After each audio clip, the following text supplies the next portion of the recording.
Second memorandum, which was distributed this afternoon.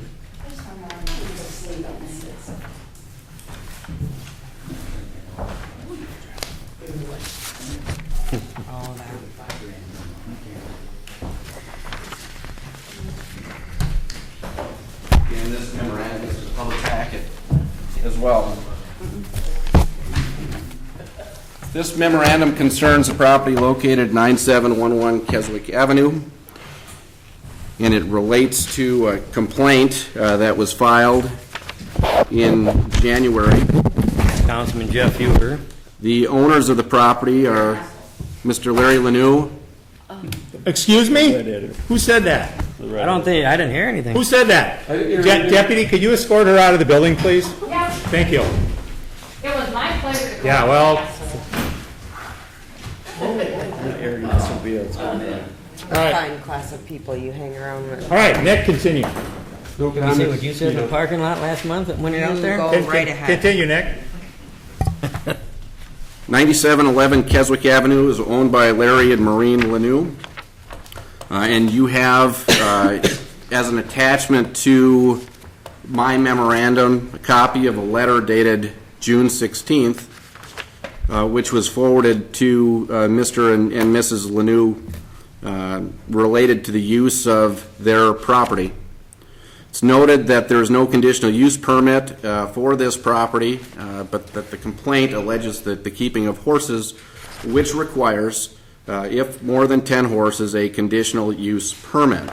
Mr. Lanoux has asserted that no conditional use permit is required because his property is a legal non-conforming use, or in his terms, it was grandfathered in when the zoning code was adopted and went into effect in 1983.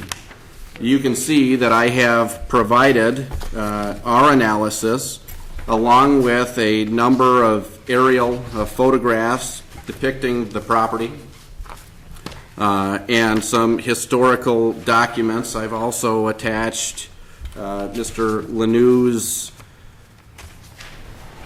purported response, which was provided prior to this letter. Mr. Lanoux's contention is that all agricultural uses in existence on the effective date of the ordinance shall be a permitted use. The effective date was February 2, 1983. However, his citation of that particular section of Ordinance 50 omitted the following sentence, which indicates that all regulations contained herein and other community ordinances, in effect, shall apply to all changes of the agricultural operation, which will cause all or part of the area to become more intensely used or more urban in character. The aerial photography depicts the fact that the intensity over the years has significantly increased, and I don't think there can be any denial of that fact based on the aerials that were provided.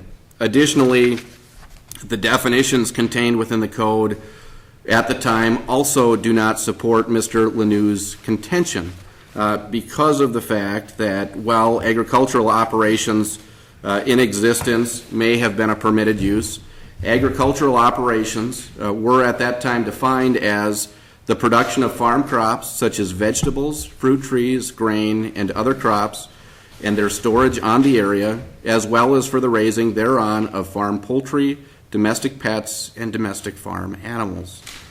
In consultation with the city planner, we determined that the use at the time, to the extent there was any, did not fit this particular definition, and accordingly there's no use that was legally non-conforming at the time, no use that was grandfathered, and no use that could continue in the form of horse boarding, training, keeping of horses on the property without a conditional use permit. I should also note that the ordinances as they exist today only require a conditional use permit if you keep more than 10 horses on your property. Throughout the history of the City of Grant's code and its ordinances, there have been times between today and 1983, where conditional use permits would have been required for boarding, training, the operation. Those definitions, those requirements are all gone. And so we sit here today. In the past, Mr. Lanoux could have been required to obtain a conditional use permit just for boarding of horses on his property. However, the code as it exists today only deals with the number of horses. And to the extent a person keeps more than 10 horses on their property, it's like everybody else in Grant, they're required to obtain a conditional use permit. This letter was sent on June 16th. I received a return receipt card from Maureen Lanoux, which indicated receipt on June 19th. I have checked with the city clerk, and to date we've not received an application. And further, I've not received a response of any kind from the Lanouxs to my letter. And so, consistent with the city's complaint policy, it's back before this body. Typically, we've addressed zoning complaints with a district court action, asking the court to direct compliance with the city's code, an act that certainly I don't take lightly, but when voluntary compliance is not forthcoming, it's one of the options available. The secondary option is to direct law enforcement to issue a citation for violation of the city's code of ordinances. We've had success with that recently, although I suspect that's not going to be fruitful at this time. The third option, of course, would be to do nothing and to allow the property to continue in operation in non-compliance with the ordinance, but I don't believe that to be a prudent or a viable option at this time. So the matter is before the council for consideration, again, in accordance with your complaint policy, and I'm asking for council direction on action. First of all, Nick, I corrected you once on the law, and when you have horses, you can keep them in a pasture. That is boarding horses. You don't have to have a house there, okay? So he had horses on the property since 1981, 1982. He corrected it once. There was no official correspondence back. I wrote in verse of the correction of that ordinance adoption in 1983 to you. You continue to ignore it. Your legal principles are wrong on this, and it'll be showing up in court. You're going to end up looking like an idiot. Okay, Jeff, you had your hand up. Well, I think that, at least on the council, I mean, I think most people knew that Larry had more than 10 horses, needed a CUP a long time ago. Once he got on the council and took the oath was the only time I thought it should be noticed at any time. And, you know, Mr. Cedarstrom sits here with a CUP.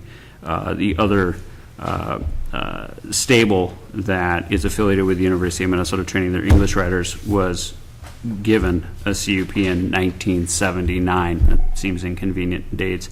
I look at Mr. Lanoux's response letter on 5/20, and he seems to tell us exactly what he wants. I'll read it verbatim. I'm sure this is bad again. I'm reading your words. I'm requesting that the City of Grant proceed with any citations or prosecution if they feel it is warranted, or simply issue another apology letter to Larry Lanoux. You continue, I believe another apology letter from the City of Grant is in order. If the city does not agree, then let's settle this issue with a jury trial. I'm sure you meant jury trial at that point. But it seems to me as though you've prescribed your own method of having this hashed out in a legal sense. The case that's laid out in the memo seems pretty simple to me, in the fact that we were issuing CUPs for stables as early as 1969, and that other stables are being issued CUPs in 1979, right along the same timeline as you would seem to make your argument facetious. But I think that you absolutely deserve the opportunity to, as Lauren says, to explain that in a jury trial. Larry. All right, Nick, did you receive my response in the mail? No. Okay, it is there. Before you move forward to make a decision, maybe you would like to read the response that's in the mail. You can do what you want tonight, but you might want to wait to get the response before you make a motion. I know that it costs our city probably $60,000 to go after another stable earlier. This will be a long, drawn-out battle. It will cost that. My question to you, Mr. Vivian, is your legal budget of $25,000 at this point, it's over 75% spent for the year. The complaint policy, $9,000 budget item is over $10,000. Mr. Vivian, are you willing to work for the city on the line item that are budgeted? In other words, will you work for the city the rest of the year for the $4,000 without spending additional city funds to pursue this? Because I believe in court, you won't make it. It will cost the city a lot of money. And that's all I got to say. You might want to wait to see my response that was sent in the mail before you make a decision tonight. I sound like a threat. Jeff? It's interesting that you've brought that case up. I've heard that case where the city was in court for some time and had incurred significant legal expenses, and that's an important case. And I think you're right. I think we should discuss that case just quickly here, because that case was a landowner suing for a CUP, not suing to evade the responsibility as you're trying to do, but she wanted a CUP. And you know what? At some point, that particular landowner, she had put her operation in a condition in which, in my opinion, a CUP was very warranted for her, and I think that she has been a good steward since then. But very, very different. She sued to be given exactly what you tried to evade. What you tried to evade, your legal requirement that even your friend and cohort here, Mr. Cedarstrom, has one. But you feel as though you're somehow special. You take an oath to uphold our ordinance, but it doesn't apply to you. That's very convenient, Mr. Lanoux. And frankly, reading your letter, and you've told us exactly what you want. You've told us what you demand. Now, you're telling the attorney apparently there's some nebulous letter that you just decided to send today. When was that mailed? I'll just tell you it's been put in the mail. You can Put in the mail.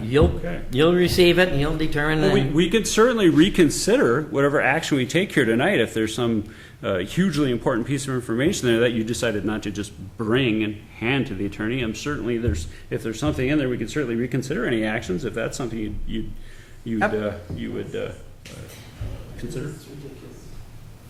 I would just like to say, I think Jeff said it before, please, Larry, get a CUP. Please. I think I would like to just see you get a CUP, Larry. I'll vote. I think There's Tina a would lot of probably be people for that that. have grandfather rights in our city. Larry, will you? Are we going to go after them? Are we going to be arbitrary and capricious? Please, Thank you. Larry, please, will you get a CUP? Is that a yes or, that's a yes or no? I would just like to. No comment. Okay. Jeff, you started this. Would you like to say anything? Well, again, I would say please as well. I would vote for it. I remember when you wrote that letter for the poor college girls that stable out of your stable, and you signed their name to it. That was really sad. But at that point, I did correspond with the college girl that you purported had written that, and told her that I'd be happy to vote for a CUP for you because, frankly, I think that from all indications, frankly, Larry, it looks like you're running a really good operation. It really does. It looks like you're running a good, clean operation. It looks excellent. And that has never been the point, sir. The point is you come up here, you take this oath to uphold our ordinances, and then you come in and say, well, I don't need to uphold ordinances because a former council member told me I don't need to. Any council member with the power to tell a homeowner coming in that you don't need to do something should really seriously reconsider that advice, because that's probably bad advice. If someone were to get that from me, I would hope that they would call the city administrator and say, do you know what this guy just said to me? And I need an opinion from the authorities of the city, not one single council person. So if you wish to stand on that, that is your prerogative, sir. I'm not saying you can't do it. I'm saying, you know what, you've already told us what you want. You want to make this argument to a judge in a jury trial, and that certainly is your right to do so, Larry. But I will ask you one more time, and I'll tell you that I'll vote for it when it comes up. Would you please apply for a CUP? No comment. Okay. I've got a comment. Lauren. Okay. First of all, let's go back. The reason I have a CUP is because a council member informed me when I was boarding 3 horses, because I had about 5 of my own, that I needed a CUP, which I took as kind of a threat. I was a little bit nervous about that, not being involved in local government at all. And lo and behold, after I wasted $3,000 on that, gee whiz, now you can board 10 horses.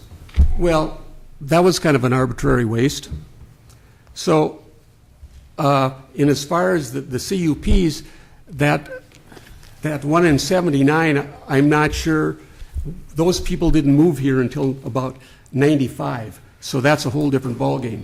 So again, what I'm saying is, you know, the last point I want to make, with the Chris Flug case, the judge said the city acted in quote-unquote an arbitrary and capricious manner.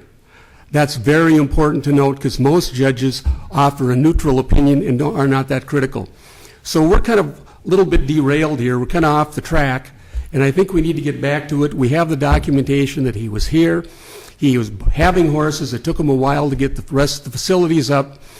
But, and I've stated this 2 or 3 times before, I read rote and verse from the ordinance change. It said any operation in existence before March of 1983 was considered allowed non-conforming use. And that's what we have, and that's what we're going on this witch hunt for.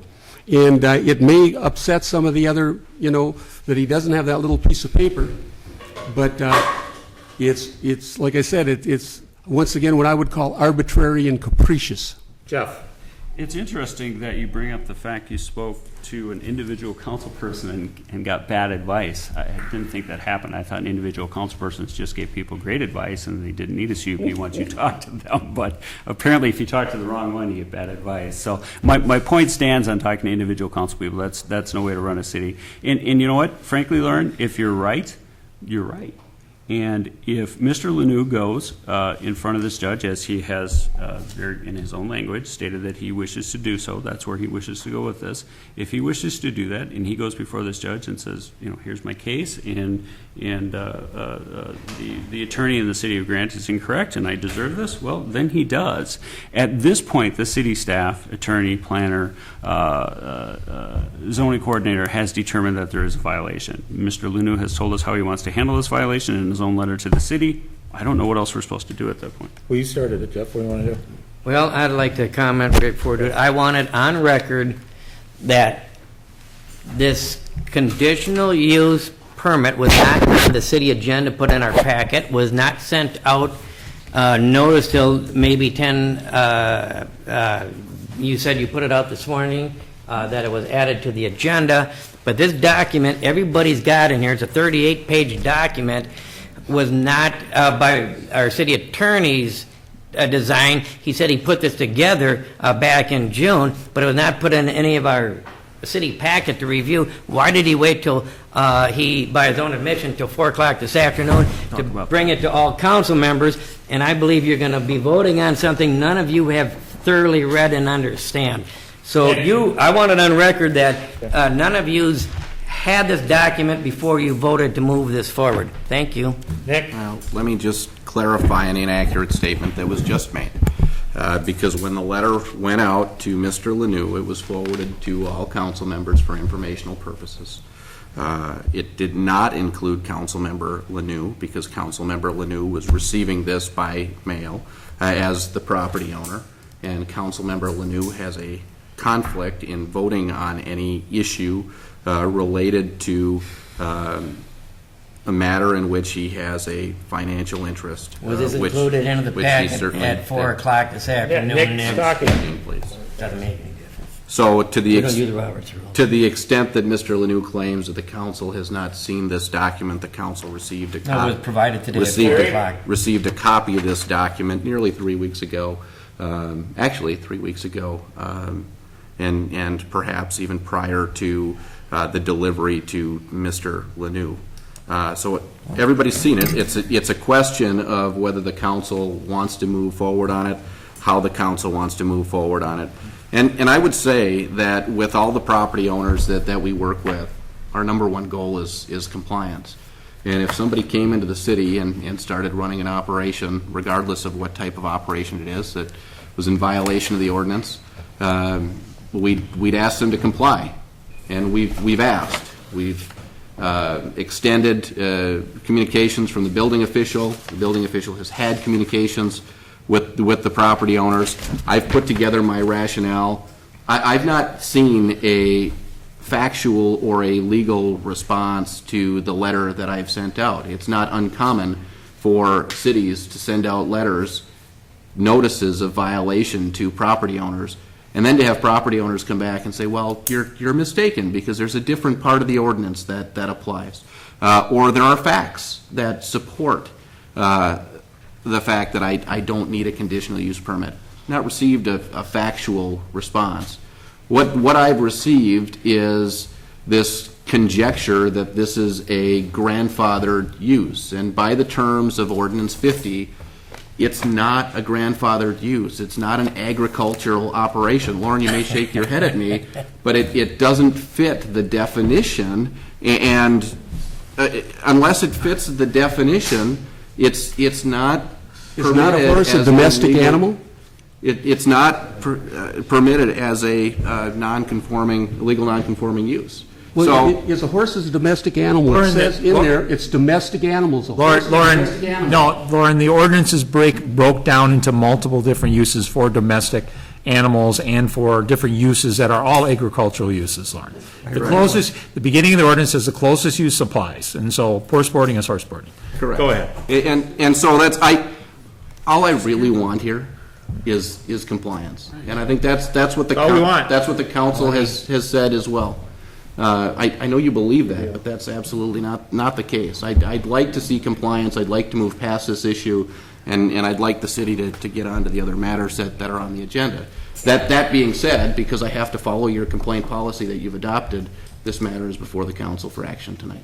I have not seen this until tonight, so I did not get it at an earlier date. This is the first time I've seen this document. Sent a while ago. Yeah, you had it in your email for a long time. I would move to direct staff to initiate legal action for failure to obtain a conditional use permit after multiple attempts at compliance. I'll second it. You didn't want to second? Okay. No, she was ready to, but I will. Any further discussion? No. All those in favor say aye. Aye. Aye. Any noes? Nay. I don't think Larry can vote, but whatever.